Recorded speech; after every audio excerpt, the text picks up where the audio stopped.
Oui, bonjour, je suis Philippe Emillac du Lot-et-Garonne et je livre les AMAP de l'Aben, Cabreton, Ondre. Ici nous sommes dans un des vergers qui produit vos fruits.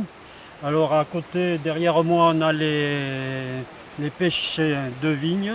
Ce sont des pêchers locaux parce que j'ai récupéré les graines, les noyaux chez un voisin que j'ai fait germer.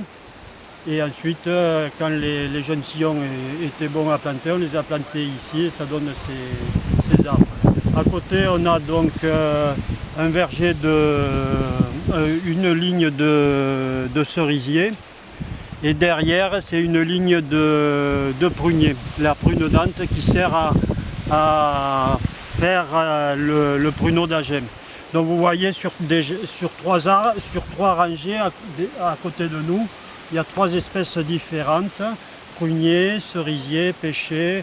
Et si on continue, il y a d'autres variétés de pruniers et de cerisier. Ceci parce que j'ai souhaité faire un verger diversifié pour avoir une biodiversité qui me permet de ne pas avoir une pression des parasites. Euh, Si on regarde au niveau du sol aussi, je travaille jamais le sol, je broie jamais. Par contre, je laisse pousser l'herbe donc, et ça me donne également une diversité. Ici, on voit un jeune chêne qui a poussé, qui doit avoir 2 ans. 2 ans, et bon, je ne vais pas le laisser pousser indéfiniment, j'arriverai à le couper s'il gêne. Et le but de laisser le sol tranquille, c'est d'avoir un tapis végétal qui protège justement le sol. J'évite de broyer, j'évite donc d'avoir un sol qui ressemble, une fois broyé, à de la pelouse anglaise. C'est-à-dire une herbe qui fait 2 ou 3 cm de haut, qui est très jolie, ça fait très propre. Là, entre parenthèses, très propre. Là, on regarde, ça fait un peu fouillis, mais ça fait vraiment une protection du sol.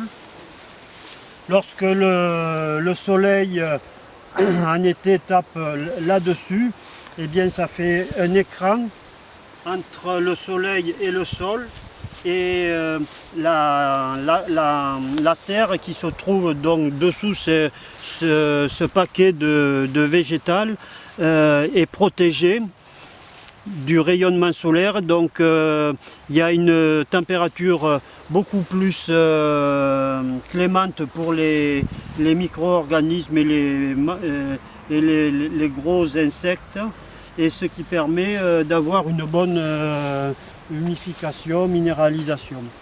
Et également, je pense que ça permet aussi d'avoir des fruits qui ont de la meilleure qualité gustative. Après, ça permet également d'économiser l'évaporation, puisque une fois que j'ai arrosé avec ces micros asperceurs qui font 55 litres heure, l'eau qui passe sous le tapis végétal est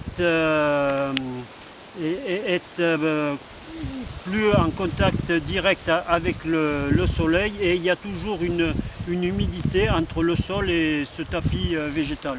Alors que si on arrose une pelouse anglaise, en plein été, 2 heures après, on peut recommencer parce que tout est évaporé. Et il n'y a aucune vie microbienne et d'insectes sur ces types de pelouses. Voilà, donc le but recherché en résumé, c'est d'avoir de la biodiversité avec les espèces plantées, avec le non-travail du sol, et ensuite l'écartement aussi. L'écartement, lorsque je passe quand même pour coucher l'herbe avec une herse, je ne touche pas la partie centrale de l'interrang pour laisser une bande refuge. Voilà en gros ce que c'est la biodiversité dans un verger.